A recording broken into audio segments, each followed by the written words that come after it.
नमस्कार, राशि मंथन में आपका स्वागत है। भावानुसार ग्रह फल की हमारी श्रृंखला जारी है और इस श्रृंखला में क्योंकि हम केतु के ऊपर चर्चा कर रहे हैं तो इसके 2 भाग हम केतु के बना चुके हैं। आज उसका अंतिम भाग जो लेके आए और इस श्रृंखला का भी जो है ये अंतिम भाग है हमारा। तो केतु के बारे में हम 8वें भाव तक यानी 8वें भाव तक चर्चा कर चुके हैं। आज केतु 9वां भाव, 10वां भाव, एकादश भाव और द्वादश भाव में कैसे परिणाम देता है वो चर्चा हम लेके आए हैं। तो केतु के बारे में पहले जो 2 भाग बनाए हैं उनमें केतु के कारक तत्वों पर हम विस्तार से चर्चा जो है वो कर चुके हैं कि भाई जो है वो पौराणिक कथा के अनुसार या जो वैज्ञानिक के अनुसार जो है ये दोनों विपरीत ग्रह हैं। एक बुद्धि का ग्रह है और एक हृदय का ग्रह है। और इसमें बल्कि ये भी माना गया है, ये प्रैक्टिकल जो देखा गया है अनुभव के आधार पर मैं बता रहा हूँ आपको, कि आमतौर पर ये देखा गया कि केतु जो है पूर्व जन्म के जो हमारे कर्म है उनका भी एक कारक है और जहां ही बैठ जाता है वो एक प्रकार से हमारे जीवन की धुरी बन जाती हो।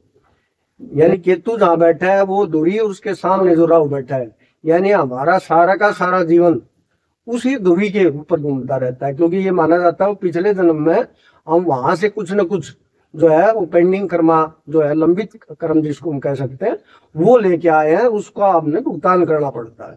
यानी जैसे पहले भाव में बैठा है तो समझ लो पहले और 7वें से संबंधित कर्म चलते रहेंगे, दूसरे में बैठा है तो दूसरे से 8वें से संबंधित कर्म चलते रहेंगे। यानी हमारा लगभग जीवन उन 2 भावों के बाहर घूमता रहता है। तो वो एक प्रकार से एक्सल कह दो, चाहे वो एक्सिस कह दो, उसके गिर्द हमारा जीवन घूमता है।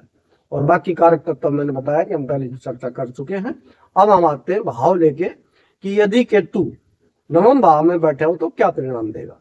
तो 9वां भाव क्योंकि कालपुरुष कुंडली में जो है वो गुरु का भाव है और गुरु इसका जो है एक प्रकार से गुरु ही माना जाता है। यानी सबसे अच्छे परिणाम केतु अगर देता है तो गुरु के साथ देता है।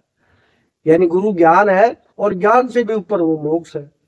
तो इन दोनों की युति बहुत अच्छी मानी जाती है। यानी 9वें भाव में केतु बहुत अच्छे परिणाम देता है क्योंकि ये भाव जो हमारा कर्म का है, धर्म का है और भाग्य का है, और साथ में जो हमारे गुरुजन है, तीर्थ यात्राएं हैं, लंबी यात्राएं हैं, तो उनका भाव जो है ये माना गया है। और यहाँ ये बहुत अच्छे परिणाम देता है। व्यक्ति धार्मिक होता है, कई बार ये देखा गया दुष्परिणाम अगर ये दे रहा हो तो कट्टर भी हो सकता हो, धर्मांध भी हो सकता है। क्योंकि इसकी बुद्धि तो होती नहीं, जो जैसी पढ़ाई पढ़ा दे तो वो धर्मांध भी बन सकता है। लेकिन आमतौर पर ये अच्छे परिणाम देता है। यहाँ पर भाग्य भी जो है वो काफी अच्छा व्यक्ति का होता है। गुरुजन जो है वो बहुत अच्छे उससे जो है उसको मिलते हैं, या ये खुद गुरुजन बन जाता है, खुद भी गुरु बन जाता है ये। और धार्मिक यात्राएं करता है, धार्मिक जो ये अनुष्ठान वगैरह है ये भी ये करता है, धार्मिक स्थानों के निर्माण में ये सहयोग देता है। और धार्मिक कारणों से ही ये ज्यादातर जो है विदेश यात्राएं भी करता देखा गया है। भाग्य इसका काफी अच्छा होता है, सौभाग्यशाली होता है। तो यहाँ बहुत अच्छे परिणाम देता है, ये देखा गया है। अब आते हैं हम 10वें भाव के ऊपर। तो जैसे मैं पहले बता चुका हूँ, तीसरा, छठा, 10वां, 11वां ये उच्च भाव, इनमें तो ये अच्छे फल देता ही देता है। तो 10वें भाव में भी इसको काफी अच्छा परिणाम जो है वो देते देखा गया है। क्योंकि 10वां भाव हमारा जो है आजीविका का भाव है, रोजगार का भाव है, मान प्रतिष्ठा का भाव है, और जो भी हम धन वगैरह कमाते हैं उसका भाव हमारा है। तो यहाँ पर एक चीज का ध्यान जरूर रखना पड़ता है कि भाई इसके ऊपर प्रभाव किस चीज का है। वो धंधा इसको करना चाहिए, वो व्यवसाय या वो नौकरी जो है वो इसको करनी चाहिए। अगर नौकरी का योग है तो उसमें काफी पदोन्नति पाता है और उसमें काफी प्रतिष्ठा जो है प्राप्त करता है। अगर मान लिया राजनीति वगैरह में भी अगर ये आता है, क्योंकि राहु 4थे में बैठता है, अगर ये 10वें में बैठता है तो राजनीति में भी काफी सफलता जो है ये लेता देखा गया है। प्रॉपर्टी वगैरह भी जो है काफी बनती है इसकी, काफी धनवान जो है ये बन सकता है। शर्त वही है कि भाई दुष्परिणाम ना हो, यानी कोई पापी ग्रह इसको ना देख रहा हो या पापी ग्रह इसके साथ में ना हो, तो यहाँ अच्छे परिणाम देता है। अब आते हैं एकादश भाव पर। तो एकादश भाव में तो खासकर शनि, राहु, केतु ये तो बहुत ही अच्छे परिणाम देते हैं, बाकी सभी ग्रह अच्छे परिणाम देते हैं। तो यहाँ ये सारी इच्छाएं जो है इस व्यक्ति की जो है जिसका केतु बैठता है वो पूरी होती है। और इसका जो सोशल सर्कल है वो काफी अच्छा होता है, क्योंकि दिल से जुड़ता है, जिसके साथ भी जुड़ता है। तो यहाँ ज्यादातर इसके धार्मिक या आध्यात्मिक जो है मित्र बनते हैं, और वो जो भी बनते हैं वो दिल से जुड़ते हैं। और जो ऊंचे ऊंचे पदों पर जो बैठे हैं या ऊंचे ऊंचे धार्मिक, बड़े बड़े धार्मिक जो लोग हैं विदेशों में भी, उनसे जुड़ता है। हाँ, यहाँ एक चीज जरूर देखी गई है कि अगर इसकी अचानक अध्यात्म में रुचि हो जाती है, मोक्ष में रुचि हो जाती है, तो ये सब कुछ छोड़ के चल पड़ता है। क्योंकि इसके पास काफी धन होता है, तो सारा दान पुण्य करके और अपने छोड़ छाड़ के चला जाता है।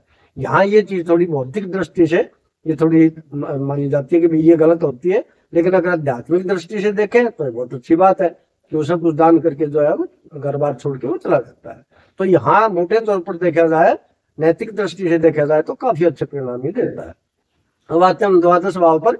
तो द्वादश भाव में तो अच्छा माना ही माना जाता है इसको, गुरु को और इसको, क्योंकि जो द्वादश भाव हमारा वो मुख्य तौर पर मोक्ष का भाव है, और व्यय का भाव भी माना जाता है, जैसे 11वां लाभ का है और 12वां व्यय का। लेकिन व्यय को हम कई दृष्टियों से देख सकते हैं, व्यय सिर्फ पैसे का नहीं होता, व्यय जो है वो हमारे जो अहंकार है उसका भी व्यय होता है।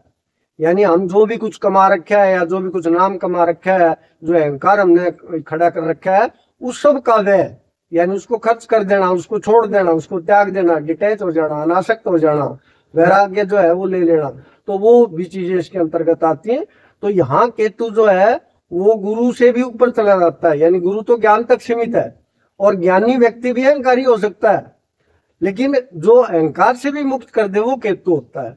तो यहाँ आमतौर पर जो है वही बात है, प्रभाव तो बहुत जरूरी है कि यहाँ पर अगर सिर्फ गुरु का प्रभाव उसके साथ है तो वो जो है मोक्ष प्राप्त करता ही करता है। लेकिन यहाँ अगर किसी पापी ग्रह का प्रभाव आ जाता है तो ये सारे परिणाम जो है उल्टे भी पड़ जाते हैं, कि भाई फिर ये जो है बीमार रहने लग जाता है, मानसिक रूप से विक्षिप्त हो जाता है, और फिर ये गलत संगत में इनमें भी पड़ जाता है।